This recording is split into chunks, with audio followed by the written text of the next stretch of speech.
अस्सलामुअलैकुम। बोल न्यूज़ में खुशामदीद। मैं हूँ माहरूख शहरियार। दीगर खबरों की जानिब बढ़ेंगे। बुलेटिन का बाकायदा आगाज़ अहम खबर के साथ करेंगे। कतर पर हमले और खित्ते को इसराइली अज़ाइम से बढ़ते खतरात से निपटने के लिए आज इस्लामी ममालिक के सरबराहान मुलाकात कर रहे हैं। पाकिस्तान की नुमाइंदगी वज़ीर आज़म शहबाज शरीफ कर रहे हैं। नायब वज़ीर आज़म इसहाक डार पहले ही कतर में मौजूद हैं। अब से थोड़ी देर पहले वज़ीर आज़म शहबाज शरीफ भी कतर के लिए रवाना हुए हैं। अहम इजलास अहम मौके पर किया जा रहा है और ऐसे में हम देख रहे हैं कि मुख्तलिफ जो ममालिक हैं, ख़ास तौर पर जो मुस्लिम ममालिक हैं, उनकी जानिब से कंडेमिनेशन सामने आ रही है। वज़ीर आज़म शहबाज शरीफ पाकिस्तान की नुमाइंदगी करने जा रहे हैं। कतर पर हमले और खित्ते को इसराइली इस इजलास का अहम मुद्दा दोहा में हमास रहनुमाओं पर हमला और फ़लस्तीन की सूरत हाल होगी। इसराइल ने एक हफ्ते कबल दोहा में हमास रहनुमाओं को निशाना बनाया था, मगर इस हमले में हमास की मरकज़ी क़यादत महफूज रही थी, जिस पर इसराइली वज़ीर आज़म ने कतर समेत हर उस मुल्क पर हमले की धमकी दी थी जो हमास रहनुमाओं को पनाह देगी। आपको बताएं कि इसराइल के हाथों गजा की तबाही अब भी जारी है। रोकने वाला कोई नहीं है। सेहूनी फौज ने 53 फ़लस्तीनी मजीद शहीद कर दिए हैं। आबादियां बर्बाद कर दी गई हैं। सिर्फ कल में 16 इमारतें तबाह की गई हैं। इसराइली आर्मी चीफ एतराफ़ कर रहे हैं कि गजा में 2 लाख से ज़ायद फ़लस्तीनियों को शहीद या फिर ज़ख्मी किया गया है। नेतन्याहू की सफाकियत चंगेजियत को मात देने लगी। इसराइली फौज के सरबराह का खौफनाक इंकशाफ सामने आ गया। हर्जी हलेवी ने एक बयान में कहा, गजा की आबादी 22 लाख थी, जिसमें से 10% से जायद या तो शहीद हो चुकी है या फिर जख्मी है। दूसरी जानिब गजा सिटी की तबाही थम न सकी। सेहूनी फौज ने एक ही रोज में 16 इमारतों को निशाना बनाया। इस कार्रवाई में 6000 फलस्तीनी बेघर हो गए। अक़वाम मुत्तहिदा के इदारे एनरवा के मुताबिक सिर्फ 4 रोज के अंदर उसकी 10 से ज्यादा इमारतें इसराइल तबाह कर चुका है। इस दौरान इसराइल शातराना चालें चलने से भी बाज न आया। जनूबी गजा को महफूज करार दिया। जब वहाँ फलस्तीनी पनाह गुज़ीन पहुंचे तो हमला कर दिया। भूख की शिद्दत से मजीद 2 फलस्तीनी दम तोड़ गए। इस तरह ग़िज़ाई क़िल्लत से जहाँ भाग अफराद की तादाद 422 हो चुकी है। आवाज़ें उठ रही हैं कि दुनिया अब ड्रामेबाजी बंद करे, इसराइल को सख्त से सख्त सजा दी जाए। इसराइल ने जो किया है उसे रियासती दहशतगर्दी कहा जाता है।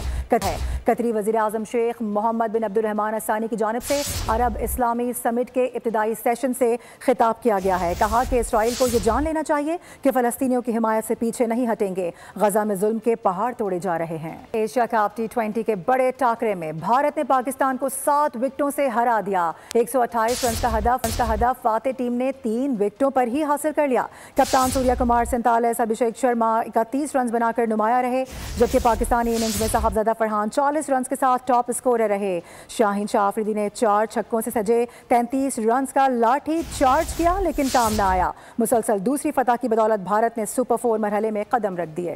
नाम बड़े और दर्शन छोटे। एशिया कप के बड़े मैच में शाहीनों की बैट परफॉर्मेंस शायकीन की उम्मीदों पर पानी फेर दिया। दुबई की विकेट पर बैटर्स सितम ढा गए। बॉलिंग भी बेअसर रही। ग्रीन शर्ट्स ने टॉस जीतकर बैटिंग की, लेकिन आगाज से ही मुश्किलात का शिकार रहे। इब्तिदाई 7 में से 5 बैटर्स डबल फिगर तक न पहुंच सके। साहबजादा फरहान और शाहीन ने कुछ मुसाहमत की, मगर टीम सिर्फ 127 रन तक महदूद रही। कम हदफ के बाद बॉलर्स भी दबाव में आ गए। शाहीन की तेज गेंदें और स्पिनर्स की जादूगरी सब बेअसर रही। भारतीय कप्तान सूर्या कुमार ने नाकाबिले शिकस्त 47 रन बनाए। भारत ने हदफ 16वें ओवर में 3 विकेटों पर पूरा कर लिया। पाकिस्तानी टीम अपना आखिरी ग्रुप मैच बुध को खेलेगी। सुपर 4 मरहले तक रसाई यूएई के खिलाफ लाजमी फतह दरकार है। दुनिया तमाशा देख रही है। एशिया कप में पाकिस्तान के खिलाफ मैच में भारतीय टीम की जानिब से ऊंची हरकतें की गयी। स्पोर्ट्समैन स्पिरिट की धज्जियां उड़ा दी गई हैं। टॉस के वक्त और मैच के बाद भी पाकिस्तानी खिलाड़ियों से हाथ तक न मिलाए। Pakistani head coach mic Hesson और टीम मैनेजमेंट ने भारतीय रवैये को मायूस कुन करार देकर आईसीसी से शिकायत की है। इसके अलावा कप्तान सलमान अली आगा ने बतौर एहतजाज इख्तितामी तकरीब में शिरकत भी नहीं की। भारतीय खिलाड़ियों का खेल से खिलवाड़, जेंटलमैन गेम को कर दिया दागदार। मैच तो खेला, मगर अपना मकरू चेहरा भी दुनिया को दिखा दिया। तारीख में पहली बार खिलाड़ी आपस में घुले मिले, न हाथ मिलाए। टॉस के वक्त भारतीय कप्तान हिंदुत्व के पैरोकार नजर आए। पाकिस्तानी कप्तान से फासला रखा, हाथ भी न मिलाया। आईसीसी मैच रेफरी ने भी हैरान कुन फैसला किया। दोनों कप्तानों को रिवायती मुसाफे से रोक दिया। मैच के अख्तिताम पर भी भारतीयों का नफरत अंगेज अमल, हाथ मिलाए बगैर ड्रेसिंग रूम का रुख किया। कप्तान सलमान आगा ने बतौर एहतजाज इख्तितामी तकरीब में शिरकत न की। हेड कोच ने भारतीय टीम के रवैये को मायूस कुन करार दिया। पाकिस्तान टीम मैनेजमेंट भी हरकत में आई। नामुनासिब रवैये पर टीम मैनेजर ने आईसीसी से एहतजाज करते हुए शिकायत दर्ज कराई। और एशिया कप के अहम मैच में खेल के बजाय सियासत का रंग गालिब आ गया। भारतीय टीम के नामुनासिब रवैये पर एशियन क्रिकेट काउंसिल के सदर और चेयरमैन पीसीबी मोहसिन नकवी की जानिब से मायूसी का इजहार किया गया है। उन्होंने ट्वीट किया, लिखा कि पाक भारत मैच में स्पोर्ट्समैनशिप ना देखकर मायूसी हुई है। खेल में सियासत को घसीटना स्पोर्ट्समैन स्पिरिट के खिलाफ होता है। मोहसिन नकवी ने कहा कि उम्मीद है कि आइंदा फतुहात तमाम टीमें वकार और खुश अखलाकी के साथ मनाएंगी। और मैच के दौरान बोल न्यूज़ के प्रोग्राम खेल का जुनून में अहम गुफ्तगू की गई। क्रिकेट तज्जियाकारों की सबसे मुस्तनद जोड़ी फवाद मुस्तफ़ा और तनवीर अहमद ने पाकिस्तान टीम की शिकस्त के अवामिल पर नज़र डाली। फवाद मुस्तफ़ा ने कहा कि भारतीय खिलाड़ी इंतहा पसंदों को खौफ से पाकिस्तानी क्रिकेटर्स से हाथ मिलाने से भी गुरेजा रहे हैं, जबकि तनवीर अहमद की जानिब से कहा गया कि जेंटलमैन गेम को रुस्वा करने में भारतीय हुकूमत की हिदायत ने मकरू किरदार अदा किया है। उनके ही डायरेक्शंस पर टॉस के मौके पर और मैच के ख़िताम पर भी हाथ नहीं मिलाए गए। आप हाथ नहीं मिला रहे, इससे ज्यादा बेहूदगी बड़ी बड़ी जंगें मुल्कों में हुई हैं। अब क्या आप ये भी तय करेंगे कि Pakistan south Asian football federation under 17 का मैच है इंडिया पाकिस्तान का, आप वो भी नहीं खेलेंगे 22 तारीख को? उसके बाद नीरज चोपड़ा और अरशद नदीम ओलंपिक्स में अगर होंगे तो नीरज चोपड़ा नहीं जाएंगे उसमें। 100% मैं बता रहा हूँ यार, उनको अफसोस हो रहा होगा। ये तो मैच ये तो टॉस की हमने बात की ना, मैच की, जब दोनों टीम्स अंदर आ रही थी ना लाइन बना के, उस टाइम आप देखो, देख ही नहीं रहा कोई एक किसी की तरफ। अच्छा ये क्या बेवकूफ़ी, देख ही नहीं रहा है, बिल्कुल लेके जा रहे हो यार, हरकत है यार। लेकिन अच्छा ठीक है, क्या कुछ अरसे के बाद क्या जब नॉर्मलाइज हो जाएंगी, जब नॉर्मल हो जाएंगी चीजें, तो क्या ये होगा नहीं, दोबारा हाथ नहीं मिलाओगे? शायकीन क्रिकेट भी इस हवाले से मिला जुला रद्द-ए-अमल दे रहे हैं, आपको दिखाते हैं। कल टीम ने मायूस किया हमें, और बाबर आजम और रिजवान को, बाबर आजम को वापस आना चाहिए। Babar Azam as a captain है और वो हमारा कैप्टन रहेगा, उसको वापस आना चाहिए बाबर आजम। कल तो बहुत बदतर सूरत हाल थी, ना रिजवान था और ना बाबर आजम था, और बाकी टीम जितनी शहीन शाह अफरीदी ने कोर खाया है, इनके लिए क्या कोई लफ्ज़ नहीं है, इनके लिए बिल्कुल ही बेकार हुए हैं ये। हमारे जज्बात होते हैं कि हमारी क्रिकेट टीम जो है पूरी दुनिया में तमाम टीमों से हारे, लेकिन इंडिया से कभी ना हारे। इंडिया से जीतना चाहिए, लेकिन वह उनसे हार के ये हमारा सर जो है शर्म से झुका देते हैं। अगर हारना ही है तो फिर पाकिस्तानी क्रिकेट टीम को बिल्कुल ख़त्म कर देना चाहिए, खेलना ही नहीं चाहिए, इस तरफ तवज्जो देनी ही नहीं चाहिए। पाकिस्तानी अवाम की क्रिकेट टीम से क्या उम्मीदें हैं? सिर्फ एक ही उम्मीद है कि जी और पाकिस्तान पूरी दुनिया से हारता रहे, हमें कोई परवाह नहीं है। एक भारत हमारा रवायती हरीफ है, उससे तो ना हारे। इंडिया से हार और जीत तो मुकद्दर का एक हिस्सा है, लेकिन उसमें यह है कि इनके हाथ पांव फूल जाते हैं। इन्होंने अपने सर के ऊपर मुसल्लत किया हुआ है। पाकिस्तान की शिकस्त पर दिल की भड़ास निकालने के लिए क्रिकेट फैंस ने समाजी राबतों की वेबसाइट का रुख किया। किसी ने साइम अयूब को शिकस्त का जिम्मेदार ठहराया तो किसी ने पीसीबी टॉप मैनेजमेंट की क्लास ले डाली। क्रिकेट फैंस ने गुस्सा कम करने के लिए जहरीले तबसरों से खूब रौनक लगाई। पाक भारत मैच के अख्ताम पर कोई मुसाफिहा, ना कोई रिवायती मुस्कुराहट। फैंस को भारतीयों का यूं लिए दिए रहने का अंदाज बिल्कुल न भाया। अनुराग ठाकुर और जय शाह के अलावा शाहिद अफरीदी की स्टेडियम में मौजूदगी भारतीय क्रिकेट फैंस को तो जैसे आग ने आन घेरा। शाहीन अफरीदी ने 4 छक्के रसीद किए तो पाकिस्तान क्रिकेट फैंस के दिल बाग बाग हो गए, जी भरकर अपने हीरो को सराहा। एक ट्विटर सारिफ ने साइम अयूब के बाबर आजम से मवाजने को हदफ तनकीद बनाया। उसके मुताबिक बाबर की हमसरी के लिए साइम को अभी बहुत वक्त दरकार है। और आपको बताएं कि एशिया कप T20 में आज 2 मैचेस खेले जाएंगे। अबू धाबी में ग्रुप बी के मैच में यूएई की टीम ओमान के मध्य मुकाबले आएगी। मैच पाकिस्तानी वक्त के मुताबिक शाम 5 बजे शुरू होगा। यूएई को पहले मैच में भारत से शिकस्त हुई थी, जबकि पाकिस्तान ने ओमान को 93 रन से जेल किया था। दूसरे मैच में श्रीलंका और हांगकांग का मुकाबला दुबई में होगा।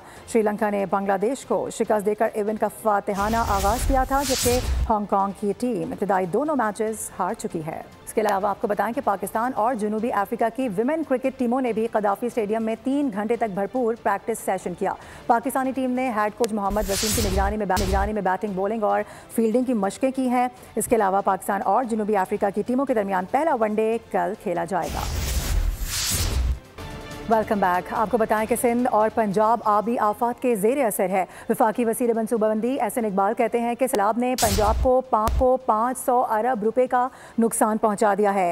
उधर सिंध में कच्चे का 80% इलाका ज़ेर आब आ चुका है। कश्मोर गुड्डू बैराज के मकाम पर भी ऊंचे दर्जे का सैलाब रिकॉर्ड किया जा रहा है। देहात डूब गए, फसलें उजड़ गईं, मुतासरीन ने घर बार सब खो दिया। सैलाब की तबाहकारियां थम न पाईं। कनकोट में कच्चे के 80% इलाके सैलाब की नजर हो गए हैं। उबाड़ो, नौशहर फिरोज में भी कई बस्तियां डूब चुकी हैं। बालाई सिंध में कच्चे के दर्जनों देहात में पानी दाखिल हो गया, जिसके बायस मुतासरीन अपनी मदद आप के तहत नकल मकानी करने लगे। घोटकी में कच्चे के 20 से ज्यादा देहात जेर आब आ गए हैं। नौशहर फिरोज के करीब दरिया सिंध में सतह आब में मुसलसल इजाफा हो रहा है। नौशहर फिरोज से 3,50,000 क्यूसिक का रैला गुजर रहा है। वफाकी वजीर बराए मनसूबाबंदी एहसन इकबाल कहते हैं सैलाब से पंजाब की मईशत को 500 अरब रुपए का नुकसान हुआ। उनका कहना था पंजाब की लाखों एकड़ अराजी तबाह हो गई, जबकि 45 लाख अफराद मुतासर हुए हैं। अपडेट करेंगे आपको कि दरिया सिंध में गुड्डू बैराज पर भी ऊंचे दर्जे का सैलाब है। सैलाब ज़रई अराजी के साथ साथ स्कूल्स को भी मुतासर कर रहा है। इस वक्त वहाँ पर सिचुएशन क्या है, शाहिद अली हमें ज्वाइन कर रहे हैं, उनसे बात करेंगे। शाहिद, कौन से स्पॉट पे मौजूद हैं और क्या इकदाम यहाँ पर किए जा रहे हैं? दरिया सिंध में गुड्डू ऊंचे दर्जे का सैलाबी रेला इस वक्त गुजर रहा है और पानी की सतह में मुसलसल इजाफा जारी है। इसी तरह गुड्डू बैराज से निकलने वाला ऊंचे दर्जे का सैलाबी रेला अब तकरीबन अमली तौर पर सखर बैराज तक पहुंच गया है। अगले चंद घंटों में महकमा आबपाशी की जानिब से सखर बैराज पर ऊंचे दर्जे का सैलाब डिक्लेयर कर दिया जाएगा। हम गोट हुसैन बख्श जतोई में मौजूद है, जहां पर आप देख सकते हैं कि ये सैलाबी पानी है जो वहां से आ रहा है। इंतहाई तेज़ी के साथ जो है ये पानी यहाँ बढ़ता चला जा रहा है और ये यहाँ पर गवर्नमेंट प्राइमरी स्कूल हुसैन बख्श जतोई है। बात कर लेते हैं इस स्कूल के टीचर हाकिम अली जतोई साहब से। हमारे गांव के चारों तरफ से पानी आ गया है, हमारी फसलें डूब गई हैं, उसी के साथ हमारा स्कूल भी डूब गया है। अभी हमने स्कूल का साजो सामान बाहर निकाला है, बच्चों की आज छुट्टी की है हमने मजबूरन। ये हमारे हर साल हमारे साथ होता है। ये वो पानी आ रहा है जो चारों अतराफ में जो है बड़ी तेज़ी के साथ फैलता चला जा रहा है और इस वक्त जो है सूरत हाल ये है कि ये गोट जो है इसके चारों अतराफ में पानी है। इसके साथ साथ जितने भी गोट हैं वहाँ ये पानी आ गया है, ज़रई ज़मीनें डूब चुकी हैं, फसलें भी डूब चुकी हैं और अब स्कूल भी जो है उसके चारों अतराफ में पानी है, वो भी ज़ेर आब आ गया है। तो स्कूल की अपडेट करने के लिए आगे बढ़ते हुए हैदराबाद का रुख करेंगे। बताया जा रहा है कि कोटरी बैराज पर भी निचले दर्जे का सैलाबी रेला गुजर रहा है। महकमा आबपाशी और जिला इंतजामिया की जानिब से क्या इकदाम किए गए हैं बताएंगे इरफान आराई। जी, कोटरी बैराज सैलाबी सूरत हाल इस वक्त निचले दर्जे का सैलाबी रेला कोटरी बैराज से गुजर रहा है और तकरीबन 2,75,000 क्यूसिक पानी अप स्ट्रीम में और 2,62,000 क्यूसिक पानी डाउन स्ट्रीम में इस वक्त चल रहा है। आने वाले दिनों में सखर बैराज से जो सैलाबी रेला आ रहा है तकरीबन 4 लाख क्यूसिक पानी कोटरी बैराज पर पहुंच जाएगा और इसके साथ साथ जो ज़िले इंतज़ामिया है, कोटरी बैराज की इंतज़ामिया, उनके जानिब से भी इकदाम किए गए। कच्चे के इलाके को खाली करवा लिया गया, 28 देहात तकरीबन खाली करवाए गए और देहातियों को इस वक्त बंद पर बिठाया गया है और तमाम तर सहूलियत ज़िला इंतज़ामिया के मुताबिक उनको दी जा रही है। मेडिकल कैंप लगाए गए। इमरान, अगर आपको दिखाएं तो दरियाए सिंध के जो बहाव है डाउन स्ट्रीम में वो इस वक्त पानी अप लेवल पर आ रहा है और तमाम उस कच्चे को पानी ने घेर लिया है जो कि खाली था और तमाम तर जो सूरत हाल है उसको मॉनिटर किया जा रहा है ताकि किसी किस्म के भी अगर हंगामी सूरत हाल वसाइल से करेगी। सलाम मुतासरीन की मदद करना हमारी जिम्मेदारी है। मुतासर इलाकों में कमर्शल सनती सारफीन के नुकसान का तखमीना भी लगाया जा रहा है। बिजली की तकसीम कार कंपनीज को ज़रूरी हिदायत जारी की गई हैं। बारिशों और सैलाबी सूरत हाल के बायस बहुत तबाही हुई है। मैंने हतमी फैसला किया है कि सैलाब ज़दा इलाकों में बिजली के तमाम घरेलू सार्फिन के 1 माह यानी अगस्त के महीने के बिजली के बिल माफ किए जा रहे हैं और इस तरह घरेलू सार्फिन को अगस्त के बिल अब अदा नहीं करने पड़ेंगे। मेरे बुजुर्गों, भाई और बहनों, हमें आपकी मुश्किलात का पूरा अंदाजा है और इस मुश्किल की घड़ी में बिजली के बिलों की अदायगी वफाकी हुकूमत अपने वसाइल से करेगी। इसी तरह से इन मुतासरा इलाकों में ज़रई, कमर्शियल और सनती शोबे से वाबस्ता बिजली के सार्फिन के नुकसानात का तफसीली तखमीना लगाया जा रहा है। लिहाजा उनकी अगस्त के महीने के बिजली के बिल की वसूली फिलफौर मौखर की जा रही है। हर जगह एक जैसी सूरत हाल है। खानपुर चांचड़ा शरीफ में भी सैलाबी रेला तबाही मचा रहा है। कदीम बस्तियां पानी पानी हो गई हैं। वहीं पर हमारे नुमाइंदे मौजूद हैं। राना नईम तफसीलात उनसे लेंगे। राना नईम, आगाह कीजिएगा, क्या सूरत हाल है यहाँ पर? बिल्कुल, दर की अगर बात की जाए तो दरियाए सिंध इस टाइम भफरा हुआ है और उसकी तबाहकारियाँ भी जारी है। मैं चाचा शरीफ के मकाम पर मौजूद हूँ जहाँ पर सैलाबी पानी बस्ती पौड़ा, बस्ती इच्चा, मड आदिल और जो दीगर करीबी इलाका जाता है उनमें दाखिल हो चुका है। मेरे कैमरामैन आपको दिखा सके तो ये बस्ती पौड़ा है। यहाँ पर कुछ माह कबल ज़िंदगी आबाद थी, लोग हंसी खुशी अपने घरों में रह रहे थे, लोगों की जो फसलात थी वो भी आबाद थी, लेकिन अब ये सिलसिला उनके लिए एक खौफनाक ख्वाब बन चुका है क्योंकि बस्ती पौड़ा बिल्कुल दरिया बर्बाद हो चुकी है। करोड़ों रुपए मालियत का जो बस्ती पौड़ा के मकीन है उनका नुकसान हुआ है। सैलाब ने सब कुछ मलियामेट करके रख दिया है। अगर बात की जाए ज़िली इंतज़ामिया की तो ज़िली इंतज़ामिया ने जो यहाँ के मकीन है 5200 अफराद को मवेशियों समेत उनको महफूज मकामात पर मुंतकिल तो कर दिया है, लेकिन अभी तक जो यहाँ के मकीन हैं वो सख्त अजियत और परेशानी के आलम में दरिया के किनारे और फ्लड रिलीफ कैंप में अपने बच्चों के साथ रिहाइश पजीर हैं। और ये दुआ गो हैं अल्लाह ताला के से कि अल्लाह ताला इस सैलाब को ख़त्म करे ताकि ये अपने दोबारा घरों में आबाद रहकर हंसी खुशी अपने बच्चों के साथ। बहुत शुक्रिया। उकाड़ा में दरियाए रावी बिफरने से निज़ाम ज़िंदगी दरहम बरहम हो गया है। सैकड़ों एकड़ पर खड़ी फसलें तबाह हो गई हैं, मकानात ज़मीन बोस हो चुके हैं, घरेलू सामान बह गया है। मुतासरीन की मदद करने वाला यहाँ पर कोई नहीं है। वहीं पर हमारे नुमाइंदे मौजूद हैं, मलिक वहीद, उनसे जानने की कोशिश करेंगे कि कौन कौन अभी तक यहाँ पर पहुँचा है। मलिक वहीद, बताइएगा इमदादी कार्रवाइयाँ यहाँ पर की जा रही हैं या नहीं? हाँ जी बिल्कुल, मैं इस वक्त मौजूद हूँ दिल्ली के इलाका फतेहपुर में, जहाँ पर सैलाब की तबाहकारियों ने निज़ाम ज़िंदगी को मुकम्मल तौर पर मफलूज करके रख दिया है। सैकड़ों एकड़ अराजी जो है वो ज़ेरे आब आ चुकी है, जिसकी वजह से फसलें जो हैं वो मुकम्मल तौर पर तबाह हो चुकी हैं। मकानात ज़मीन बोस हो चुके हैं, ना घर सलामत रहा और ना घर का सामान। इस वक्त मेरे साथ चंद सैलाब मुतासिर मौजूद हैं, इनसे हम जानना चाहेंगे। जी बताइएगा, आपके क्या क्या नुकसान हुए हैं? साडा मकान डिग पिया है जी, कोई नहीं उहदे विच पानी खलोता होया जी। सारा सानू कोई नहीं लभदा पिया, असीं बड़े दूर तक गए हैं, सानू कोई नहीं पट्ठे पाड़ा भी कोई चीज़ नहीं मिल रही। ते लिहाजा ये साड़ियाँ फसलां सारियां जिहड़ियां हन वो भी बुड़ गईयां ने, पट्ठे सारे डुब गए हैं। ते लिहाजा जी मरियम नवाज नाल अपील है कि सानू ना कोई साडी मदद करो जी, कोई खोल के। साडा गरीब बड़े हैं, साडे को कोई चीज़ भी नहीं, मकान बना लवीए। हाँ जी बिल्कुल, जिस तरह से आपने सैलाब मुतासिरीन की बात की, उनका यही कहना है कि हमारा यहाँ पे कोई पुरसाने हाल नहीं। मुतासिरीन ने वज़ीर आला पंजाब मरियम नवाज से पुरजोर अपील करते हुए कहा है कि हमें फौरी तौर पर रिलीफ फराहम करते हुए हमारे लिए बहाली के इकदाम भरपूर अंदाज में किए जाएँ। जी मलिक वहीद, बहुत शुक्रिया आपका। कराची की बात करेंगे, जिसके उफक पर बादलों का राज है। फुहार पड़ने से मौसम खुशगवार हो गया है। महकमा मौसमियात ने हल्की बारिश और बूंदाबांदी का इम्कान भी जाहिर कर दिया है। 24 घंटों के दौरान ज़्यादा से ज़्यादा दर्जा हरारत 31 से 33 डिग्री सेंटीग्रेड रहने का इम्कान जाहिर किया गया है। इसके अलावा हवा में नमी का तनासुब 81%, जबकि 18 किलोमीटर फ़ी घंटा की रफ्तार से समंदरी हवाएँ भी चल रही हैं।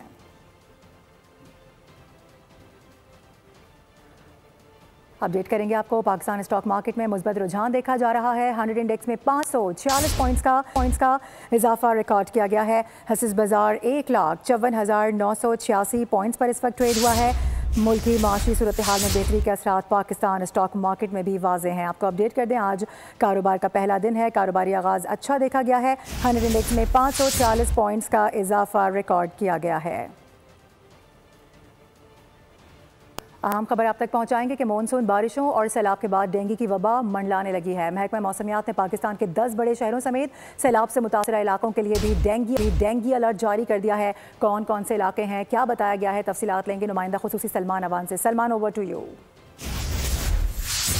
बिल्कुल, महकमा मौसमियात ने पाकिस्तान के मुख्तलिफ इलाकों, ख़ासतौर पर 10 बड़े जो अर्बन एरियाज़ हैं उनके लिए एक डेंगू अलर्ट जारी कर दिया। और महकमा मौसमियात का कहना है क्योंकि इस बार पाकिस्तान को गैर मामूली तौर पर तवील और ज़्यादा शदीद मानसून बारिशों का सामना रहा। उसके साथ साथ आप जानते हैं कि सैलाबी सूरत हाल भी पंजाब और सिंध के बहुत सारे इलाकों में मौजूद है। ख़ासतौर पर पंजाब के वस्ती इलाके सैलाब से बहुत ज़्यादा मुतासर हुए। ओवरऑल मच्छरों की अफजाइश नस्ल के लिए ब्रीडिंग ग्राउंड्स उनको जो है वो अवेलेबल है, जिसकी वजह से जो डेंगू मच्छर है उसके बारे में भी कहा जा रहा है कि उसकी जो अफजाइश है वो ज़्यादा हो सकती है और उसके बाइस डेंगू की वबा जो है इस बार ज़्यादा शदीद हो सकती है। इसलिए महकमा मौसमियात ने ये डेंगू अलर्ट जारी किया है, जिसके अंदर कराची, हैदराबाद, लाहौर, इस्लामाबाद, रावलपिंडी, फैसलाबाद, सक्खर और मुल्तान जैसे बड़े शहर शामिल हैं। जुड़वा शहरों की भी बात करें तो आज जो डाटा हमारे पास अवेलेबल है उसके मुताबिक रावलपिंडी में गुज़िश्ता 24 घंटों में 2 नए डेंगू केसेस सामने जो हैं वो आए हैं। और इसके साथ साथ मजमूई तौर पर रवां सीज़न में 355 केसेस रावलपिंडी में सामने आ चुके हैं, जिसमें से 67 अफराद जो हैं इस वक्त मुख्तलिफ हॉस्पिटल्स के अंदर, क्लिनिक्स के अंदर ज़ेरे इलाज। सलमान, अपडेट करने के लिए बहुत शुक्रिया। इसी के साथ बुलेटिन से फिलहाल इतना ही। विजिट कीजिए boldnews.com और रहिए बोल के साथ।